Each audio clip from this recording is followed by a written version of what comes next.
It is nice out here. Yeah, I've just been absolutely wowed. The amount of Christmas trees, the entire scenery is so beautiful. That driveway was beautifully long, very green. I'm in Minnesota, everybody. Here is another hot rod shop tour.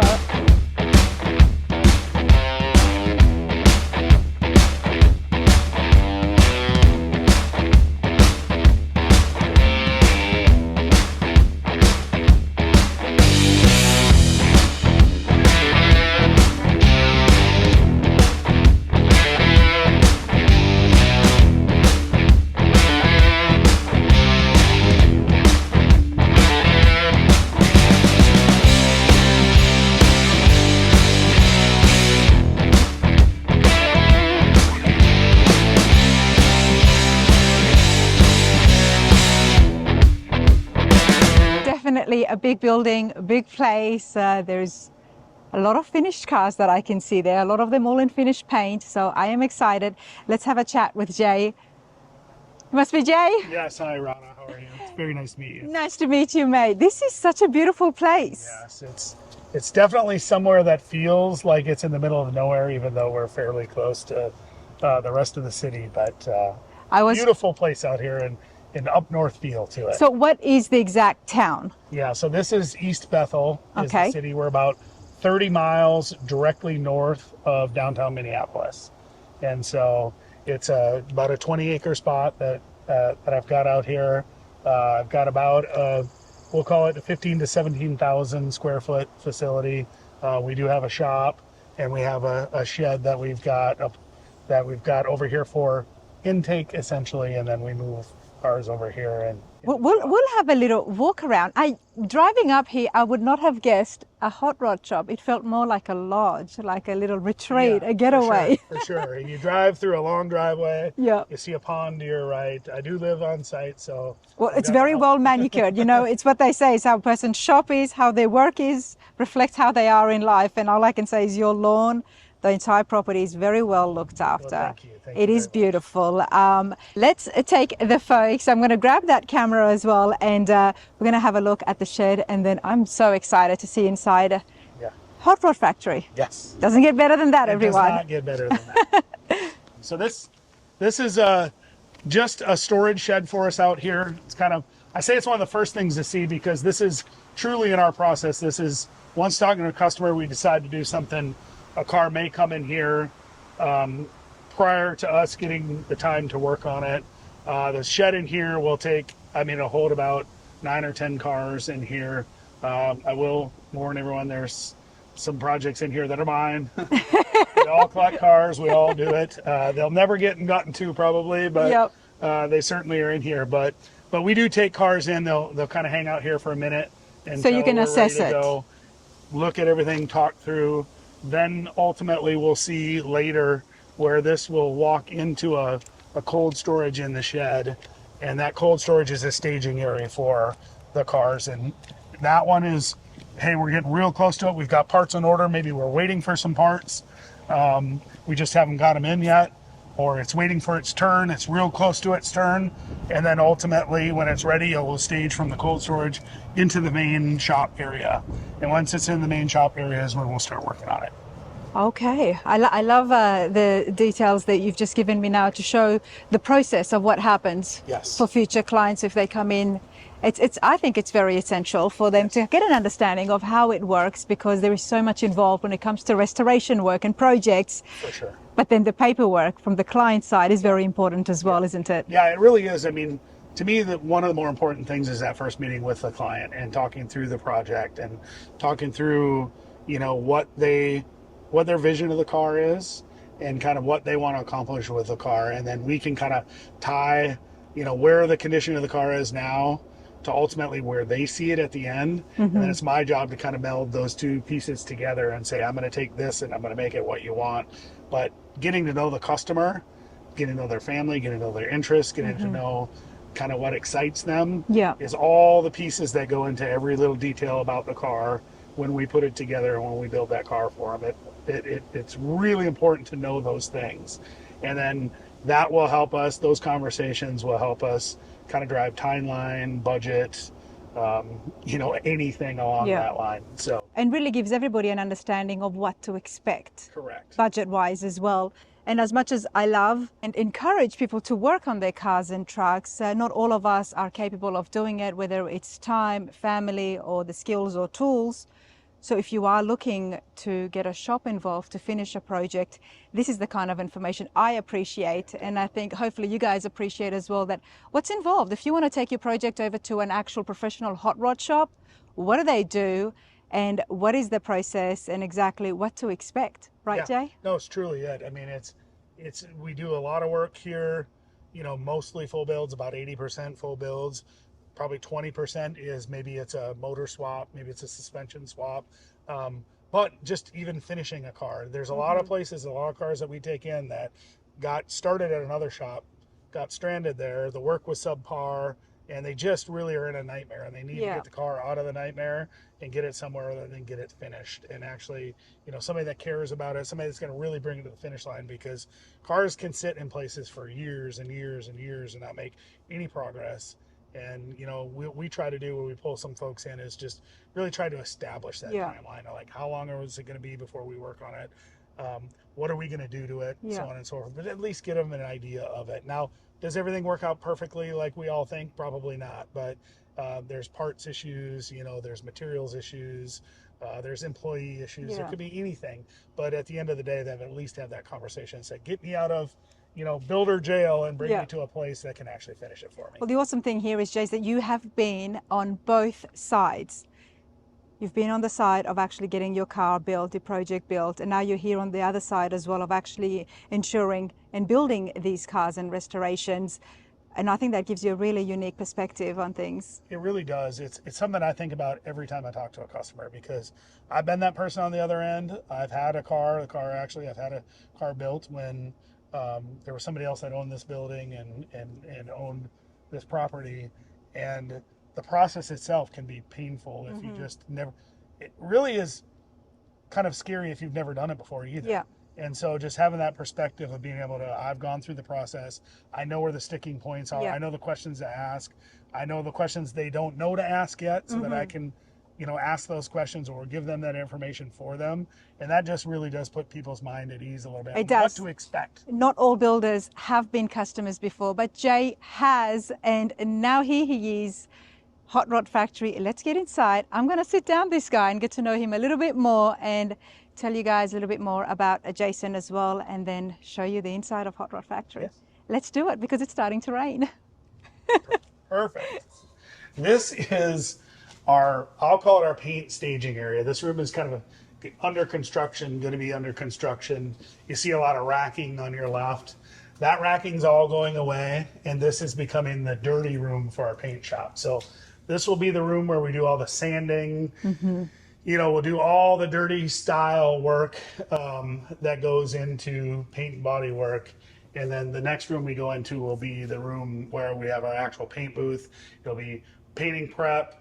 It will be wet sanding, buffing cars will be on that side. This will be the side where the dust flies, as they say. So what we've got in here right now is just, some cars that are staged that will be going to the paint shop next. We've got a few cars that are on pause. One car I'm excited about is this 66 Olds 442. Jeff Vergine is the owner of this car. This car was a car he had for a really long time, and ultimately he wanted to rebuild it. And so we took this car in. This is a ground up build. There's been some interesting work on it done before us. In the rear quarter panels, they don't make quarter panels. We've done some metal work. The quarter panel work we'll look at and kind of just, kind of clean things up a little bit and come through it. But ultimately, the car has been gapped. This is in the process of making sure all the trim fits around the car. So the trim is being fit. This car is a 525 horsepower LS3 crate engine with a 6-speed T56. So we fabricated a raised tunnel in it so that the transmission comes out in the factory location, so we can put the factory console in there. We've moved the seat back for the customer fabricated new brackets so he's a taller gentleman, so he can move back and fit comfortably. We fabbed up some air vents on the side of this car in metal that look really nice. They fit nicely in the corner. And then on the front, we're just going to go old school with it. This is just, you see, we've got a valley tray with an oil fill cover in it, but this is going to get, kind of that Legend Series package. It's going to get a manifold that looks like an old school high-rise intake manifold. It's going to have the drive-by-wire throttle body kind of turned sideways on it. We're doing a little different take on that. We've got the manifold itself, but we milled it down. We milled it at an angle to flatten out where we have the drivetrain is set at a certain angle. We leveled the angle out and milled it on the intake manifold to drop the drive-by-wire throttle body on it so that it's level with the hood. Nice, yeah. And so you'll see that. You'll have basically an air cleaner sitting on top of it, so you won't see that throttle body. So it'll look just like an old school small block Chevrolet, but it's really a 525 horsepower OS. Gotta love that. 66 Oldsmobile. Very rare car too. You don't see these out there much. They got a beautiful side vent on them too that is just really good looking. If you look at the year prior, it's back on the quarter panel, but these are just a great looking car. We did it. Our friends at QA1 gave us a full suspension all the way around on this. We worked with them. We bought that kit from them. This is a beautiful kit. It's got the big Willwood brakes on it that we put on a lot of our cars. It's going to have the Dakota digital gauges inside of it. It's going to have a beautiful full red interior. And then the exterior is going to be a modern, like they call it, cherry blast. It's a modern GM color that looks kind of maroon in the shade, but it's got this heavy metallic into it. So when the sun hits it, it looks like bright cherry red. So at night it's going to look maroon. During the day it's going to look kind of like. And the inside's going to be red, so bright red. Oh wow! It's going to be just a good-looking car, and then we'll do some wheels that are very similar to the stock wheels that are on it. Just going to be a pretty neat car. There's a lot of fab work that has already taken place, and as a result, you've got such great fitment, such great gaps. Where does the metal work happen? Yeah, so what we do is, our process is basically we intake the car, we strip it all down, then we'll go get the car media blasted, get everything down to bare metal, epoxy it up, and then that's when the metal fab happens. We'll bring it back, we'll look and see where the tough spots are. We'll know at that point in time if there's custom fab that's going to be done on the car. So we'll get the rust, the ugliness fixed up right away on it. Yeah. Then we'll start the fab. If it's a smooth firewall, if it's a raised tunnel, we'll mate the frame and the drivetrain together so that we've got clearances everywhere we need clearances. So nice. That's kind of in that beginning stage of the project. Okay. And that happens in the room we just walked in with all the tools? Correct. Nice. You do have a nice C10 cabin there getting some work done. Yes, as a fellow C10 fan, we've got a customer that we're doing some floors, some cab corners. We're doing some rocker panels on it. We're going to do a firewall on it. A little bit of rot around the windshield that we're going to clean up. So that one's going to get, I think it's ultimately going to turn into a full build. We've started with just the metal work, but the customer's pretty excited. As he sees the progress goes, he envisions already, a light frost greenish color with a white stripe down the middle of it. Nice, yeah, iconic. Yeah, he's definitely seen that in his mind, like an olive-ish color. And so I think the bug is there, and so it's going to be awesome when we get through that car. I look forward to it. I do love the trucks. Here we've got a 1967 Corvette. This car came to us as the grandson inherited the car, and so this was his grandpa's car. And so this car is brand new every way you look, inside and out. This car has got new nuts and bolts for everything. It's got a beautiful Glenwood green paint job. Just a gorgeous color here too. It's just the unique 67 Corvette green.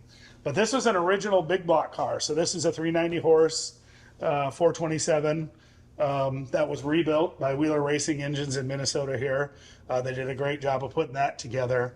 This is one of those cars that we actually put back together in a very original style. We do a few of these cars every now and then.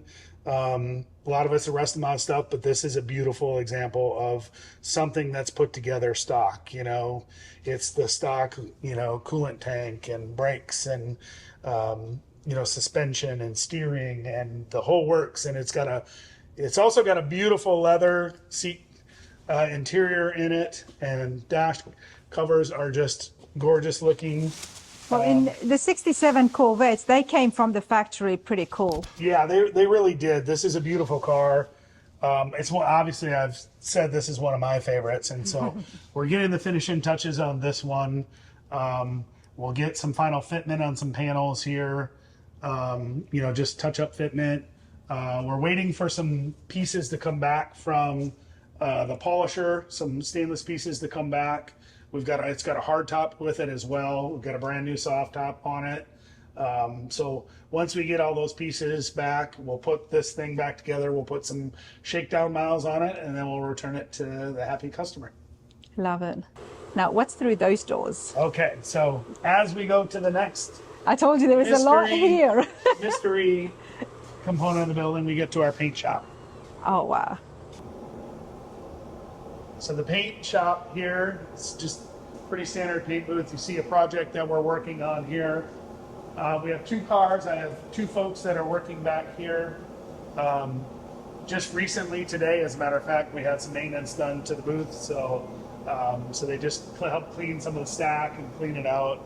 So we're letting the booth run right now to kind of dry everything up. And what have you got hiding here? So what we've got here is a 1980 Camaro Berlinetta.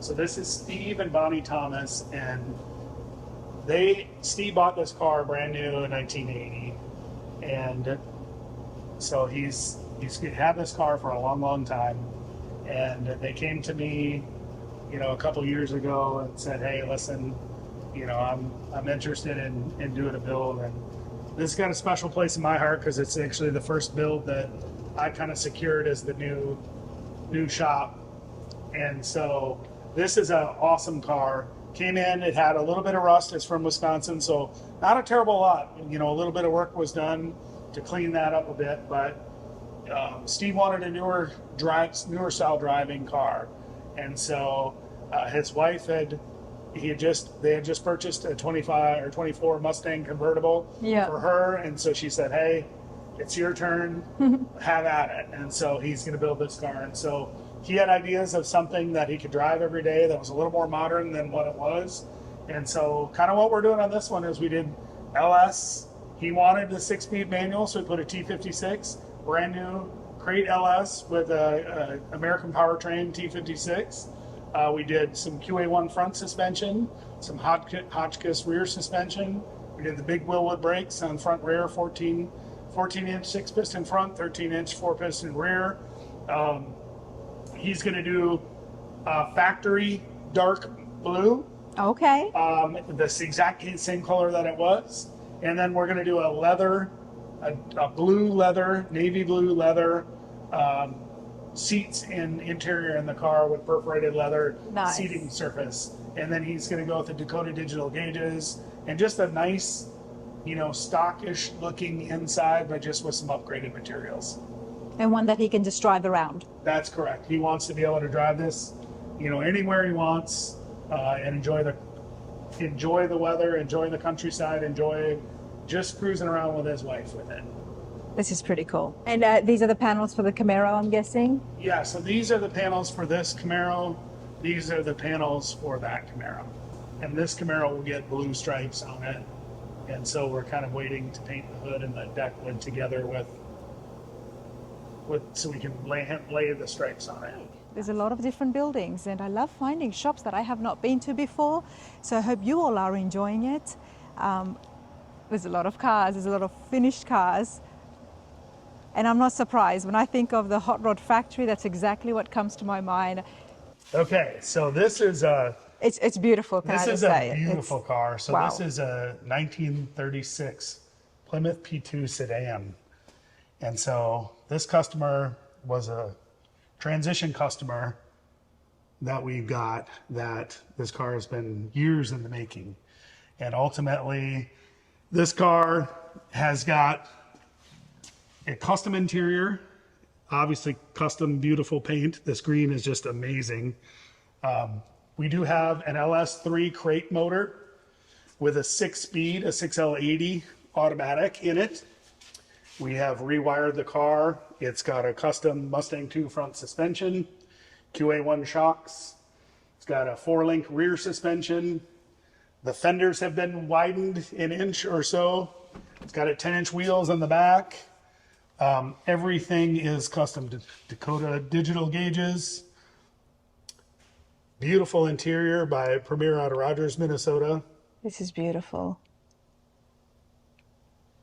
And we're real close to delivering this one. I'm in the shakedown stages of just driving it and enjoying it, and just, you know, putting as many miles on it just to make sure that everything is perfect on it. But just all around, just a good looking car. It was a customer had found this car in really tough shape, and so a lot of metal work went into this car kind of to make it what it is. But I think the end result is a pretty good looking car. That color, just, I can't even say enough about how amazing that color is. I hope my camera does it justice, everybody. It is so elegant. It is so luxurious, complete with the camel interior. Then you've got an LS with a 6-speed tranny in this. This is the gold wheels. Yeah, I love it. I absolutely love it. And you called it a P2 sedan, a Plymouth P2 sedan. Okay, I'd have to have more look into that, but I do love the suicide doors. Yeah, the suicide doors are another thing that came factory with the car. It's just, you don't think that is something that comes with too many cars on the factory. Mm-hmm. This one was, and so real hard to get parts for this. Got a custom grille in the front of it. Was this factory, the lights? So those were factory, but we have done some unique things. We have some LED lights behind those so that they have turned into turn signals that will work. They were just running lights. These ones? Yep. We have painted and cleared over them so that they kind of blend into the stands themselves. We did a halogen light conversion to the front of it. Just a Lumicraft grill, aluminum grill, polished grill in the front. Just some beautiful stuff. Dan does great work over at Lumicraft, everybody. This is beautiful. I do look forward to meeting the owner, Jay. So this owner's name is Steve Swanson. Steve and Cheryl Swanson. Okay. Gotta love these, the Plymouths. They did it so well. They were the luxurious cars back in the day, wasn't it? Yeah, these are definitely the luxury cars in their day. Yeah, I like this a lot. And then we just, with bronze wheels, and, the customer really wanted something to tie into the inside. Mm-hmm. And we started looking through wheels and kind of threw some around and saw these. And he's like, those are the ones. I want those. And so ultimately they go perfectly with the interior of the car and the green. Just a great contrast. This is beautiful. I have been admiring the F1. Yes. So this customer came in, and this truck actually was a truck that was an old, Montana Forest Service truck.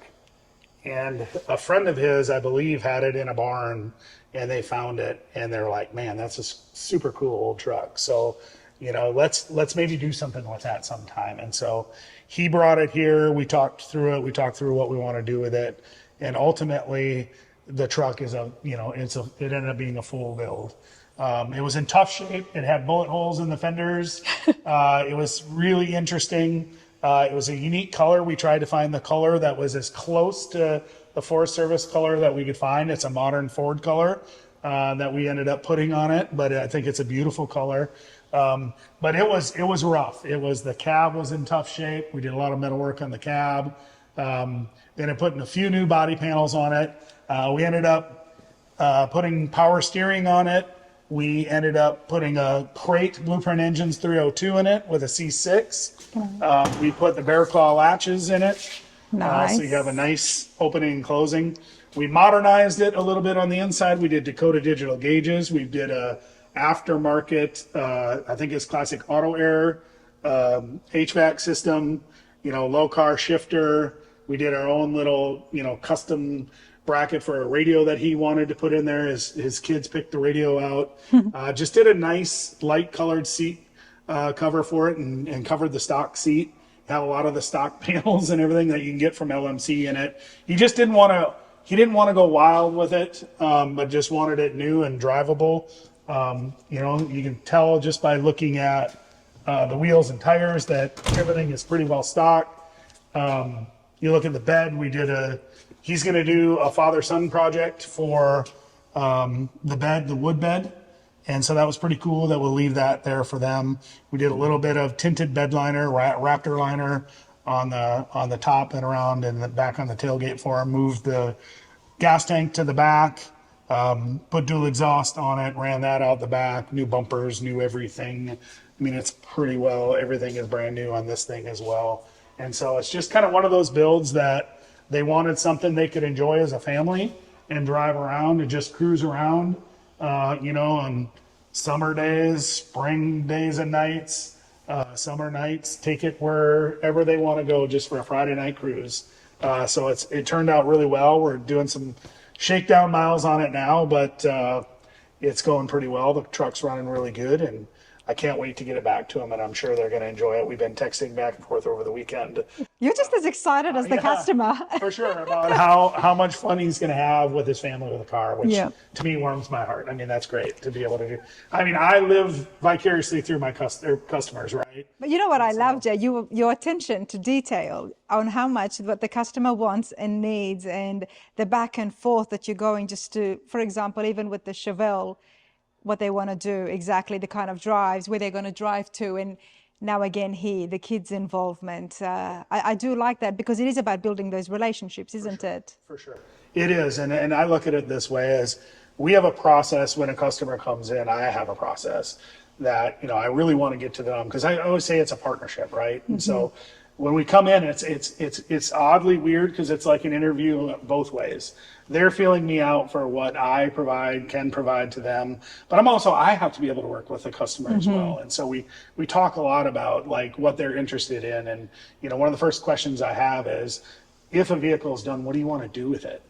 Because that'll help me build my vision of what that car can look like and help provide input to them in order to get it exactly the way that they want it and how they envision it at the end. And then kind of the things that make it more comfortable for them or more reliable for them or better looking. Customers know what they want, but they haven't built a million cars. So it's the knowledge that we possess, the skill set that our folks possess here that help kind of drive them to the right place. And boy, are they happy when they get that input and they, hey, we did this, this worked really well here, this worked really well here. Let's pull all that together. Let's put that in your car. And it works every time. Love it. Absolutely love it.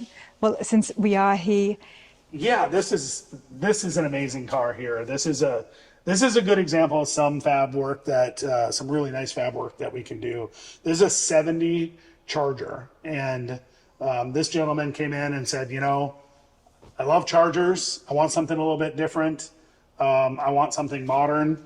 Theme here again is let's upgrade. So one of our great partners, and a lot of the things that we do here, a lot of cars that we work on here, is we work with one of our local partners, QA1 down in Lakeville. And a lot of these cars have QA1 suspension on them. And so we work well with them. They're a great group of folks. They treat us very well. We sell a lot of their product, but we also work with them a lot and have great conversations with them on the regular. So this one, he wanted a new suspension. We did a QA1 suspension all the way around. We've got a Ford 9-inch. We've got big Willwood brakes again, 14-inch 6-piston front brakes, 13-inch 4-piston rears. This has got, basically it's a Hellcat swap with obviously a ZF 8-speed. And so this one, back to the fabrication, is kind of custom fabbed airbox in this one. He wanted to do something a little bit different. We've got another Hellcat swap here that had more of a stock looking air intake. He wanted something a little bit different. He wanted to, kind of say, hey, let's be a little different than somebody else. And it's back to, let's do something a little more unique for him, a little something that will let him stand out. I mean, we have the electric brakes on this one. I mean, obviously we modified headers to fit in our tight quarters here. Did you guys make the airbox? Yes, we sure did. Nice. So we fabbed up the airbox out of aluminum. It will use a standard, square intake filter, like any square K&N you might see.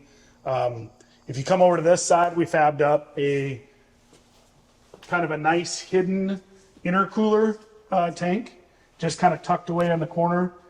We managed to build the pump right onto the tank itself. We got some finish work that needs to be done around the top, the filler neck as we go through it. And so it's just a nice tight package that hides. And then you step over to the computer and the trans controller. We like to tuck that stuff away, keep it somewhere where you can get to it. Not very extremely accessible, but it's hidden out of the way. You don't see that bolt, because at the end of the day, we got,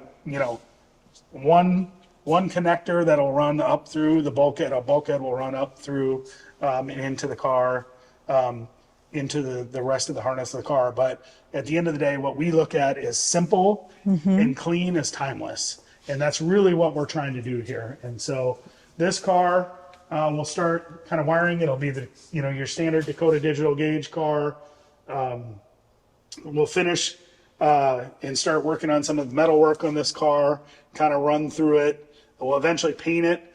The customer wants a unique color. We've been kind of bouncing that back and forth. And so I think he's kind of settled on a very, very deep green that looks black, but in the sun will show out with that green color and nice. flake in it. So it's just, it's unique. He wants something, once again, a little bit different. And so that's what we're here for, right? We do a ton of brainstorming with customers. We'll bounce ideas off each other. Surprisingly, it doesn't matter if it's 9 o'clock on a, Saturday night. I may get a text that says, hey, I got this great idea, and we'll banter back and forth for a bit. And, any time of day, we're willing to have that conversation around cars. I mean, it's just back to that's what our passion is. So ultimately, that's what we're willing to talk about it whenever, wherever. But good examples. This is going to be pretty cool, man. I'm excited for this one.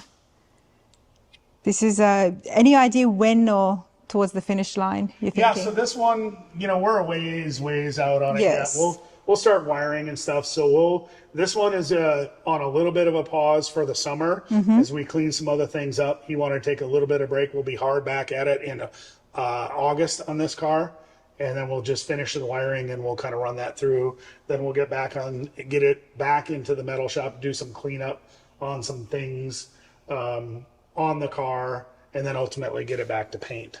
Okay.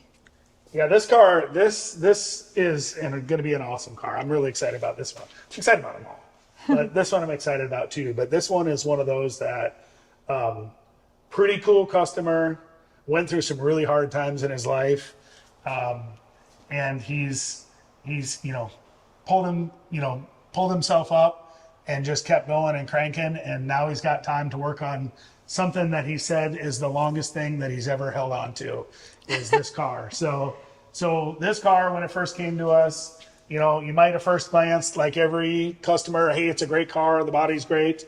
And then we ended up sending it off to dustless blasting and media blasting. That's where we go to kind of see what real shape the body is in. And this one came back pretty substandard. It was full of rust holes. It had been hit significantly in the rear. The frame was modified for mini tubs and narrowed and boxed, and so much heat was introduced into it that it was actually bent. So we had to straighten the frame for him and kind of clean up a lot of the welds that were on the frame and just get it presentable. And then everything you see here in the black EDP coating is new. Everything that's gray, essentially, in epoxy is what was there. And so we put new fenders, doors, quarter panels, smooth firewall, floors, rocker panels, trunk lid, roof, and tail panel. And these cars, they don't make Le Mans quarter panels anymore. And so we can kind of walk around and I'll show you. And so he was, adamant about this being a Le Mans, which I love the fact that, he wants to be unique. And so, we had to graft in the original Le Mans gills here that he had on the quarter panels that were rusted out and in tough shape. So those were in good shape. So we cut those out of the old ones. We grafted them into this new quarter panel. So where did you find the quarter panel from? So this was the one that was on it, but it was just really rusty and kind of beat up. But this piece of it was in shape. But we bought the quarter panels here from Auto Metal Direct. Okay. And so we can get a GTO quarter panel roof. All these panels are readily available. You see the detail in making sure the Le Mans badge is going to be in the correct location. If you can see those scribe marks. Cody, our fabricator, did a great job of making sure that was precise and in the right spot. And if you kind of roll around to the back, you'll see the Le Mans taillights grafted into the GTO back panel here, and how he got those in there to keep that signature Le Mans look.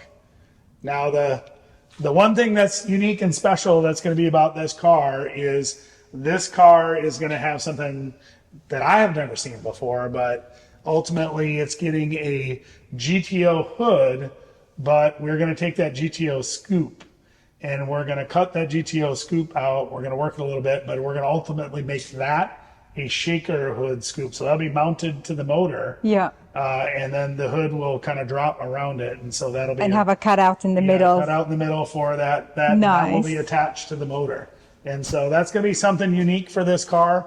There'll be some 3D printing involved in that. The idea is if I can 3D print all of that shaker hood, and we build that substructure, we'll kind of peel the hood into the frame, we'll peel the top off of it, we'll rebuild the substructure underneath so it'll fit the 3D printed scoop, and then we'll build the opening on the top as we mount the top panel, and then we'll just make it right.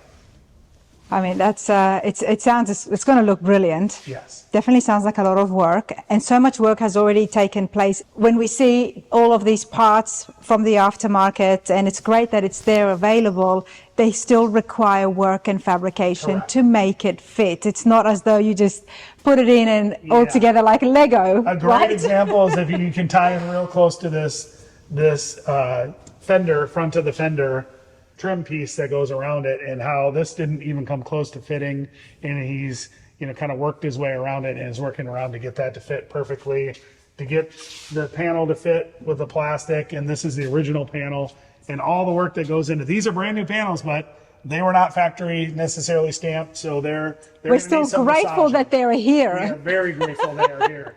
That saves a lot of work for us. Yes, and they're very reasonably priced. But everything always takes a little bit of massaging to make it work.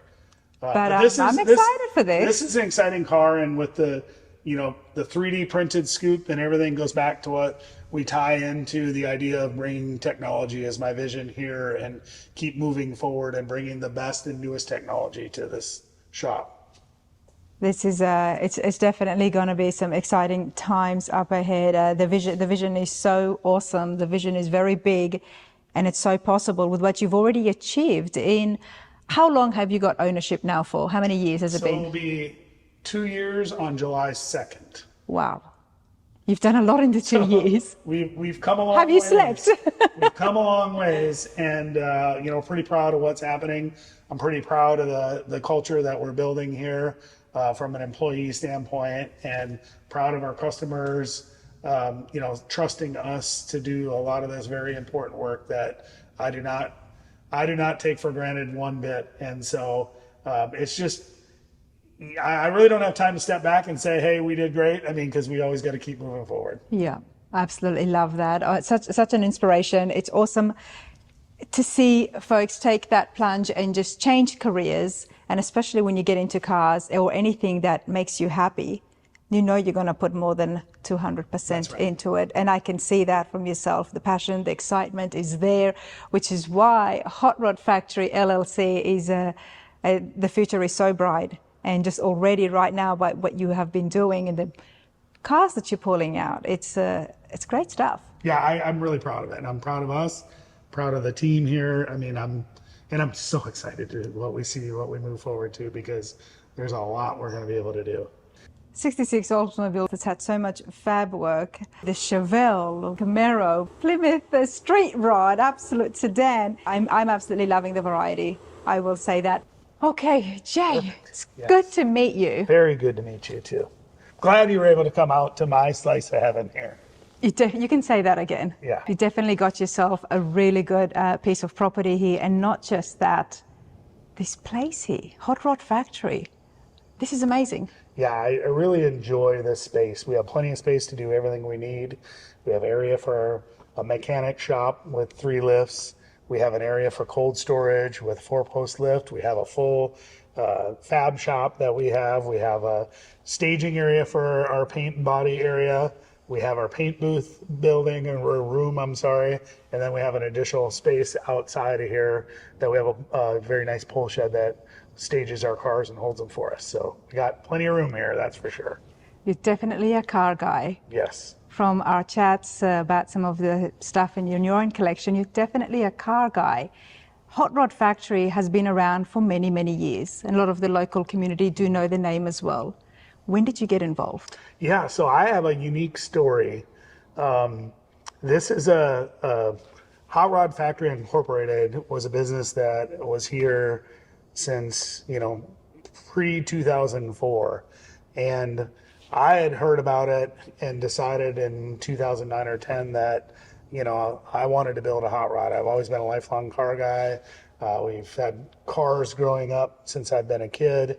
We've tinkered with cars in the garages and worked on them and built on them and did everything we can with them. And, I got to a point where I'm like, a lot of other folks that get cars built, I'm like, now's the time I can afford it. And, happened to see a place up here called Hot Rod Factory Incorporated. And so this car behind you is a car that I brought and kind of went through the process to get it built and ultimately build it in my vision. And so I got introduced to the place then, and then I myself had at that time had been working in the corporate world.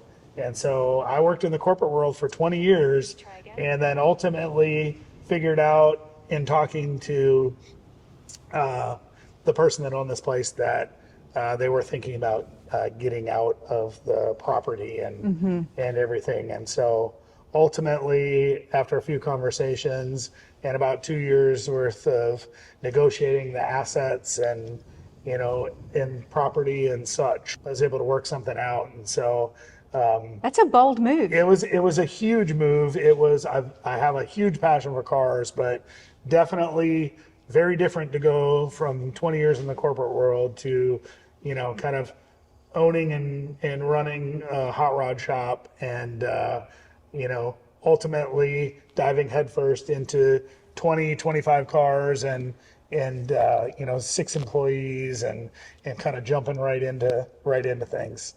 I love it. It's so spontaneous. And, Jason, you're not the first hot rod shop owner who's had a similar background coming in from the corporate world.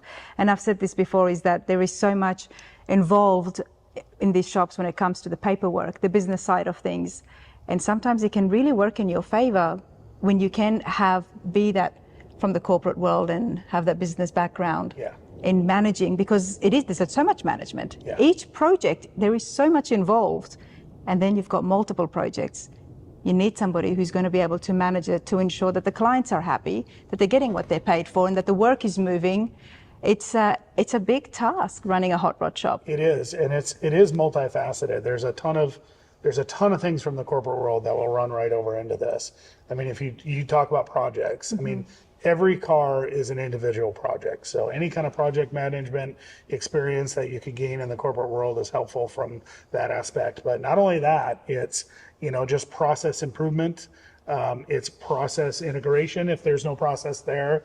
And it's financials, all the finances that go with running a business and, projecting revenue. It's managing expenses, it's keeping an eye on that. It's ultimately making sure that, payroll is taken care of properly. Yeah. It's making sure that, at the end of the day, you look at it from that picture, a holistic picture, and can dissect the different pieces. Because if you can't manage the financial side of the business, now the people side is another piece that goes with it as well. And I've had, 40 years worth of management experience. And at the end of the day, that side of it is a huge piece to run as well. But if you can't keep the finances together, you can do the best work in the world, but you're not going to have a hot rod shop. You're not going to be able to keep the doors open. And that has happened. Some really great, talented builders, and then they fall short when it comes to the paperwork, because at the end of the day, there's a lot of money that goes into this hobby. And I think clients and customers would appreciate somebody coming from the background of management of business to be able to run things a little bit more smoother and ensure that all the work is getting done. Because it's a lot. There's a lot of projects here, everybody. There is a lot. It's a bit overwhelming. It's beautiful, but there's a lot happening. And I guess since you took over, and I can see it from, you're excited about this, but things have been moving so well to the future of Hot Rod Factory. Yeah, it really is. I mean, when I took over, I did obviously inherit some projects, and ultimately we are a different company from the company that was here before us. And we're literally a different company. They were Hot Rod Factory Incorporated. I'm Hot Rod Factory LLC, and there's some very good, strong legal reasons to do that as an asset purchase, but to keep away from some of the liability. But there are still, with that, there were customers that transferred over. There were employees that transferred over. And so to me, the biggest thing was coming in and just really getting a handle on, what do we have here? What are we doing to what's here? Who are these new people that I'm going to be working with? Who are these new customers that I'm going to be working with? How do I create a relationship with them? But how do I do this in a way that's as seamless in transition for them as possible? And I'm talking both for the customer and the employees. And ultimately the goal here is to get the right set of employees here with the right skill sets, which we've elevated our game in the 2 years that I've been here, and just stepped up from every little detail. But ultimately to grow into,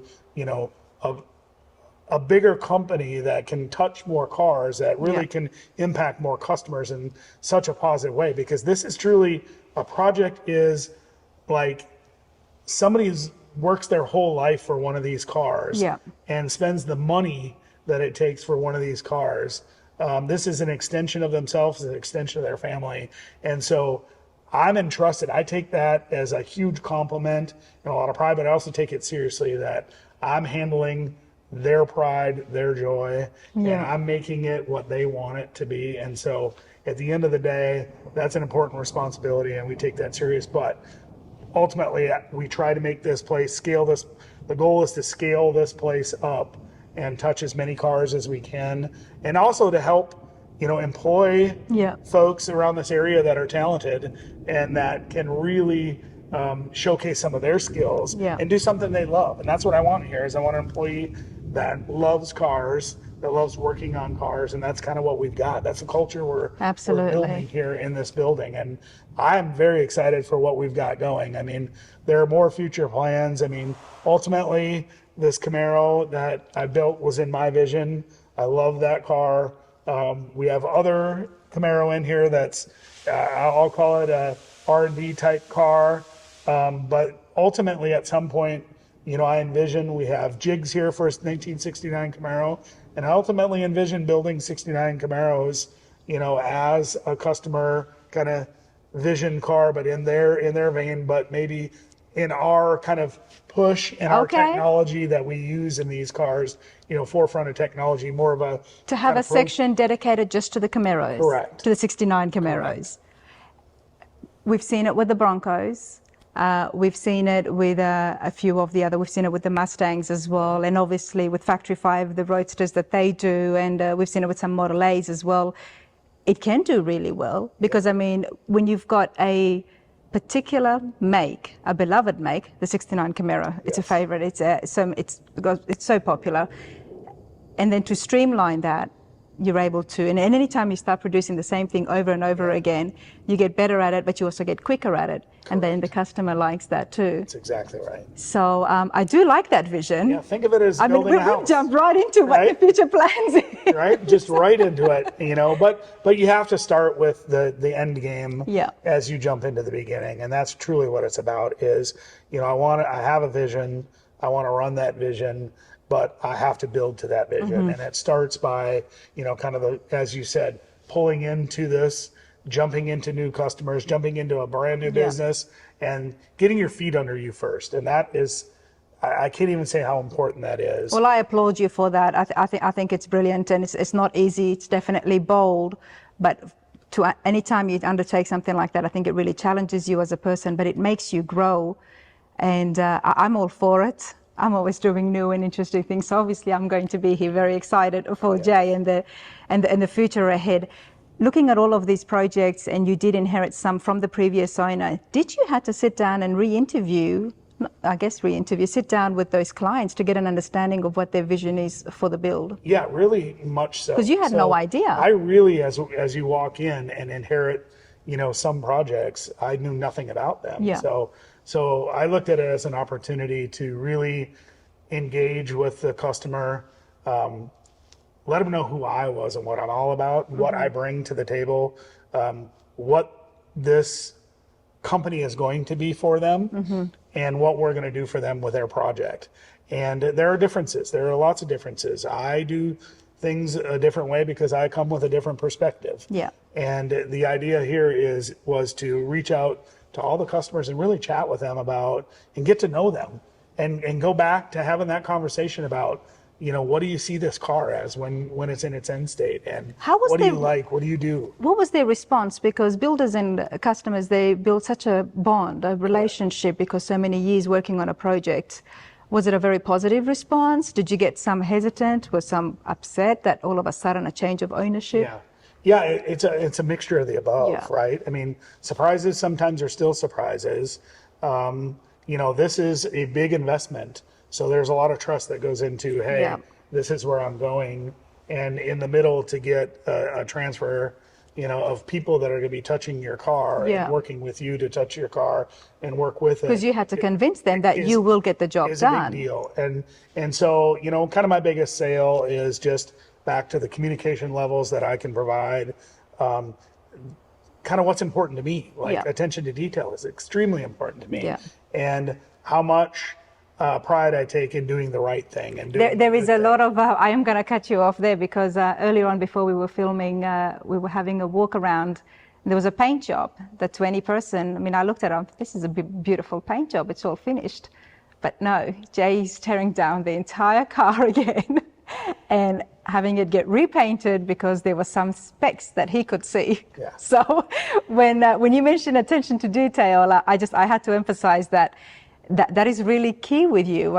You're very keen on making sure that those small little minute details is given attention to. Yeah, it really is, because that's what I owe to the customer is, if there isn't something that's right, we've got to make it right. And there's a certain standard that we have. And if that standard isn't met, then it's not good enough. There's no such thing as that's just good enough. Or so many people would have said that's a great paint job, that's fine. But you had your light out and said, no, there's tiny little specks, and you were not happy with it until to get that standard. Yeah, and that's what it is. And those things happen.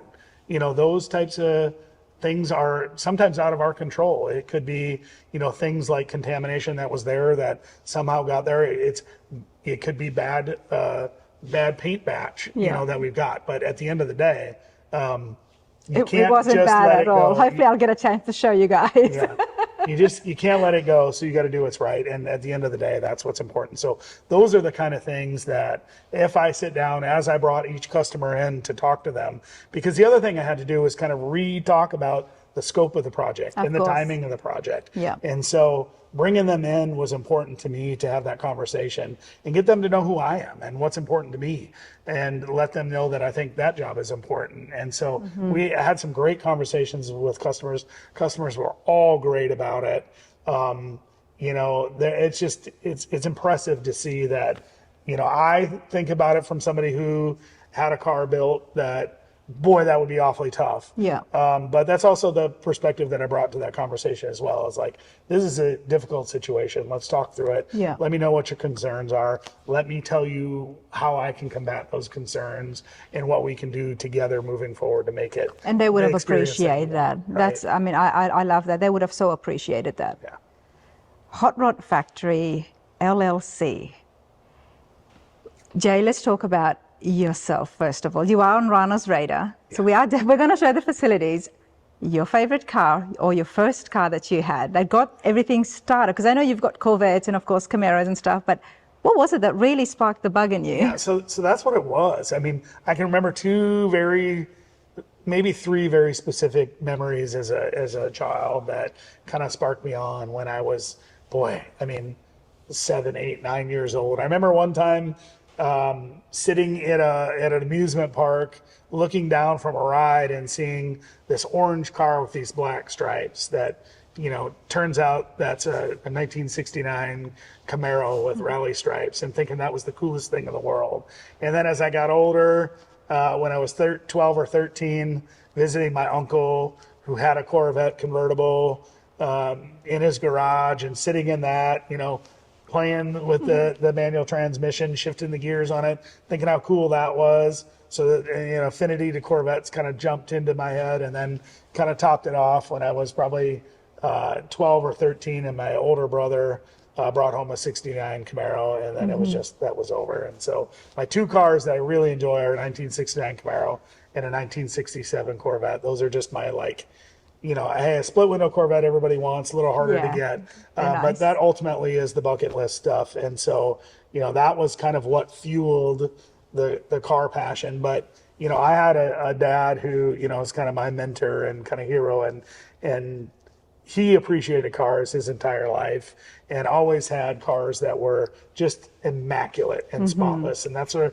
the attention to detail came. And this has got to be It always stems from some way. And this has got to be always clean and perfect and just got to be right. And I appreciated that. And that's something I grew up with, but that's kind of what sparked me into it. And then just a family full of guys that like cars, and my mom loved cars, and my sister likes cars. So it's just kind of like everybody kind of brewed into it. But for a family that never was ever employed in the car world, us boys especially sure liked our cars.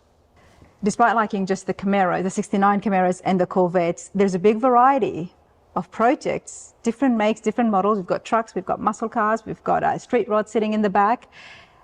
How do you manage everything? Yeah, so it's hard to manage everything. I think, last count, I think we had, 23 cars here, wow. 23 projects around. And, we do like to, or 80% of what we do is going to be your full ground up build, but there are other cars that we have. So it's tough to manage, and it's where the importance of managing a shop like this and just managing projects like this is to have good people around you and a good staff. And so I've got a shop foreman here that does a really good job of keeping an eye on the cars that are on, the mechanics and the fabrication side of the world that him and I communicate, in lockstep every day about what are we going to try to accomplish for today, what cars are in what order. Here's the priorities that we need to make when it comes to which car and based on what parts are coming in, and so on and so forth, and where things are in the other parts of the shop, where they are in the fab shop, where they are in the paint and body area. I've got folks in the paint and body area that will, really kind of keep track of what they've got going on, but ultimately I'm, communicating with them daily about where we're at, what we've got, because it really is kind of a dance back and forth with jumping from one spot to another and there's got to be a rhyme to that reason, and and the shop foreman helps kind of the glue to help kind of keep that stuff together. Nice. And keep an eye on things as it goes through. I do talk to the customers. I'm bringing the customers in. I'm selling the projects. Yeah. I do some parts ordering. He does a great job of pulling parts into the queue for me to order them and review them, order them, kind of run through it. And so it's just a really great dance, that we just have, very good communication, within us, and then it just takes a group of employees. So we have, 2 mechanics out here, including the shop foreman. I have a full-time fab shop person, and then I have 2 people back in paint and body, and then I have an administrative assistant that's here a couple of days a week to help me out with payroll, invoicing, and all of that. And so it's just keeping that team in lockstep with each other, regular communication, trying to build as much teamwork as possible. I'm guessing the shop foreman is someone who is able to dabble in all of those areas inside the body, the fab, and the assembly and mechanics as well. I had to ask everybody because there is a lot of projects here, but there is different buildings. The body and paint shop is big, and there's projects there, and everything is moving along. It's great to see a lot of handwork, a lot of hand fabrication. But then you do have visions for the future as well. Yeah, I really do think, I am a huge technology guy as well. You start to see it in a lot of the builds, and, as we move forward and as I've kind of introduced my style into the shop with, shop foreman style and some of the, our mechanic styles, is ultimately gets into technology. Like the thing that's beauty about the folks that I have working for me is, I really appreciate all different, age demographic groups and thoughts and perspectives around things, because I just think that makes us better. And I really appreciate when, I can have my mechanics fab and shop. We have some young folks here that really bring a different perspective that's really cool. Yeah. But they're kind of in lockstep with me with technology. And so the idea here is to introduce technology into a lot of the builds that we have. If it's electric brakes, if it's electric steering, if it's electric steering pumps out of a Volvo that's going to run the power steering gear for the car, if it's on the fab side of things, if it's looking at different machinery, if we've got a plasma table here, we design and build a lot of brackets here, but that's essentially, as we grow and get bigger, it's getting into that 3D scanning and printing, ultimately into, CNC machines and building the pieces that you need in order to make a custom car. Because there are a lot of times around here where you can't buy a part off a shelf, and that you do have to make it work for what you're working on. And that is instrumental to me in the future of this business, is being able to have those tools, but be able to bring in the employees that have that skill set to run those tools. And I'm a nerd myself when it comes to some of that stuff too. Yeah. So I'm just as involved as learning on how to work the equipment, or learn how to, design and in software and so on and so forth. And so, I'm kind of that leader by example too, that, hey, if I'm going to tell you this is what we need to do, I'm going to know a little bit about it, so that I'm educating and speaking intelligently on something as we move forward into it. And that just helps build that trust into that's the right direction that we need to go and move forward into that kind of technology. It will help, especially when you've got a place of this magnitude, to have those CNC 3D printers to help move things along, because we love those custom parts, but they do take a long time. Yeah, for sure. And if you can move things along, it's always about finishing the projects, Yeah, and I think gets back into the conversation I had about eventually moving forward into, kind of our line of 69 Camaros, is just those a la carte touches to it, those custom touches to it, that pro touring style car that's got those little, bespoke pieces in the inside of the car that just set it off from something else and just give it that classier look, that different look to it, that unique thing. Because everybody wants, it may be a popular car, but everybody wants to make it their own. Yes. And that customization is important, and technology is important for that customization. I love that. You've got such a great vision. I mean, the road is wide open, isn't it? It really is. And I think that's, it was really uncomfortable for me to get to this place, to leave the corporate world and jump into something I've never done. I've never run a hot rod shop before. I've never been paid, professionally to work on cars. But I tell you what I do know. I do know that business side of it. I do know enough about cars. My passion is cars, enough to go the right direction. And I am smart enough to put the right people around me. Put the right people as well. To educate me and get me going in the right spot. And to go educate myself in the right places. But this is awesome, because you're still so young to start this now. I'm excited for the future of Hot Rod Factory LLC. Let's get the name right. But hey, let's take a look. I mean, the Corvette looks beautiful. Yes. I do want to have a look at that. And then definitely the Chevelle. Yeah, this car here is a 65 Corvette that a customer brought in. He had an older 5.3 LS, all aluminum, with actually a much older Corvette 6-speed. And so he came in, wanted to do something different with it. He originally thought it was a BMW 6-speed, kind of wanted to get rid of it. So we chatted some more about things and talked about kind of what he thought about the handling, if there's anything else he wanted to do to it. So we ended up putting a Detroit Speed and Engineering Speedway front suspension in the car. We put big brakes all the way around it. We put Willwood 14-inch 6-piston front brakes. We did 13-inch 4-piston rear brakes in it. And then ultimately, we're dropping a crate LT4 with a TKX 5-speed in it. Nice. And then we're going to rewire the car, and this is going to be his daily driver. So what we did too is just kind of came in and cleaned up under the hood. It was pretty rough. The firewall was just factory, just somebody had cut into some things. So we filled any holes, fiberglassed them up that weren't necessary, and then re-fiberglassed them, repainted this all on hot rod black just to blend it in. Built some controls in the corner to, hold the computer and hide a few things, just so it all kind of blended in together. But just trying to make it a cleaner, easier package so that when we drop that LT4 in, it just looks like a brand new under the hood instead of, dropping this beautiful motor and transmission into something that just doesn't look like it fits well into it. But nice. And sometimes it's awesome to see that cars just need a good drivetrain. yes.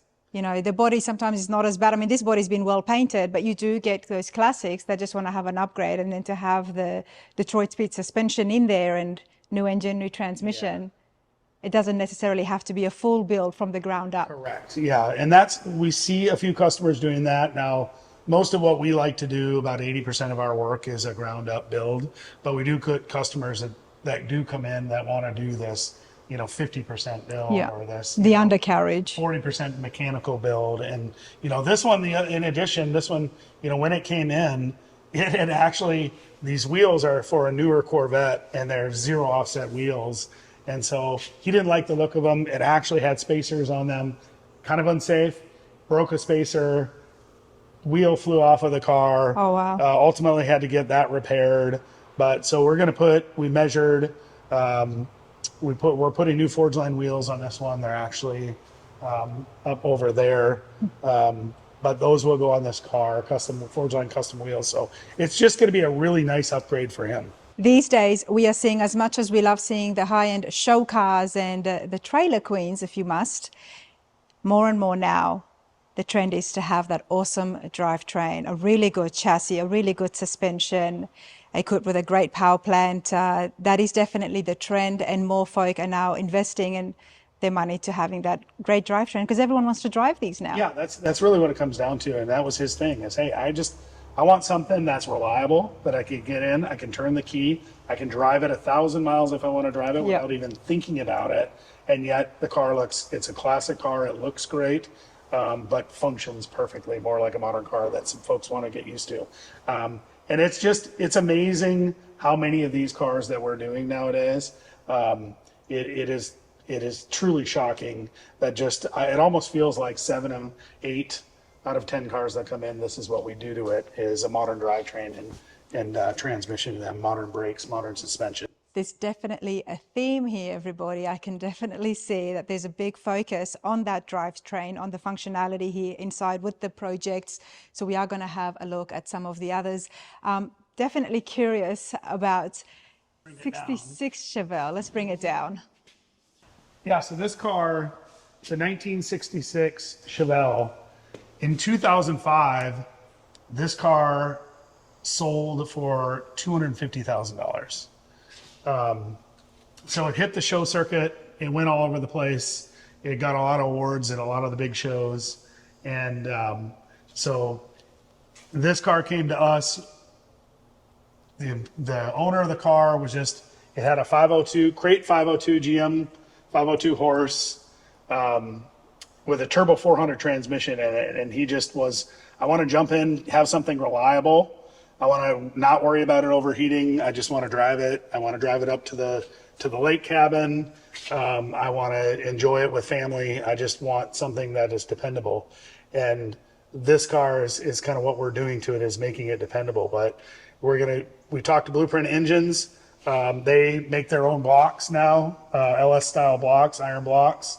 They also are working with ZF now and making their ZF 8-speed transmissions that mate to an LS block. So I think we were lucky to be one of the first handful of people that got that combination. And so that's what we're doing in this thing, is we're putting this 500 and actually dynoed at 540 horsepower from Blueprint with an 8-speed automatic ZF transmission. Came fully loaded, with front drive on it, accessory drive on it. And then we're just doing our own little touches to it with the valve covers, intake manifold, and just kind of cleaning it up and simpling it out for the customer. We installed an electric brake system on it, electric brake booster. So those would be, the Tesla boosters that people talk about, or Honda Accord electric brake boosters. And so those are something we do on every car that we do here. We'll put the Billwood Master with them, but ultimately, performance wise, that's going to be, just as good as any Hydro Boost setup that's out there. And safety wise, obviously it's great because it doesn't run off a vacuum, and as long as you have power, you have brakes, and that's the important thing here. But definitely a beautiful car. I think it's got about 5,400 miles on it. We're also going to rewire the car. We've got the dash here. We got a new dash for it. It had a sheet metal style dash. We got a stock style dash that we put together, painted. We're going to do its stock. So we're going to put the Dakota Digital stock gauges in it and give him more of that stock look. He kind of wanted to step away from the full custom look and go a little more of that contemporary stock look, which is really cool. It's going to look really sharp in the car once we put it in the car. Nice. But he'll have new wiring, he'll have new dash, he'll have new drivetrain, he'll have new wheels, and it's going to be completely refreshed for him. And I think he'll really enjoy it when he gets it here shortly. Love it. It is the hot rod factory, right? Yes. You're going to get ones that are going to come in and be like, they love their hot rod, but they want to be able to drive it. Yeah, and you got to make that happen for them, Jay. But hey, I have been admiring the F1. Yes. I look forward to catching up with Jay again at the shows and seeing some of these finished, and definitely meeting some of the customers as well, because it's what it's all about, and finding more of the stories behind them, right? Yes, definitely. Story is some of the most favorite parts that I have when it comes to some of these builds, is what led us up to where we're at. Well, I cannot wait to meet some of your customers. This has been absolutely awesome. Jay, thank you so much. And I hope everybody at home has appreciated this. The details are on the screen as well as in the description. Is the website, everything, all of that has changed over, or is that still? So we've pulled that over. We've updated it. It's www.hotrodfactory.net. We're on Instagram. We're on TikTok. We're on Facebook. So what happens on TikTok? So we've been slacking a little bit. A lot of different things could happen in TikTok. It's not always professional. we've got a few cars on there that are good looking cars that I think you'll like to see. But okay. We're trying to get a little more involved. I admit I've been very slacking when it comes to social media, but the idea here is get our footing down, and then let's rock and roll with everything else. But I love the fact that TikTok is there. You do have a page for it. You do have an Instagram page for it. So folks at home can keep up with the builds, as well as see some of the employees and the workers just having a good time. Yes, definitely. Yeah, it's a good group, and they do great work. I mean, clearly. Come check it out. Absolutely. I hope you all enjoyed that. Thank you so much, Jay. Appreciate it. Thank you very much, Ron. Absolutely.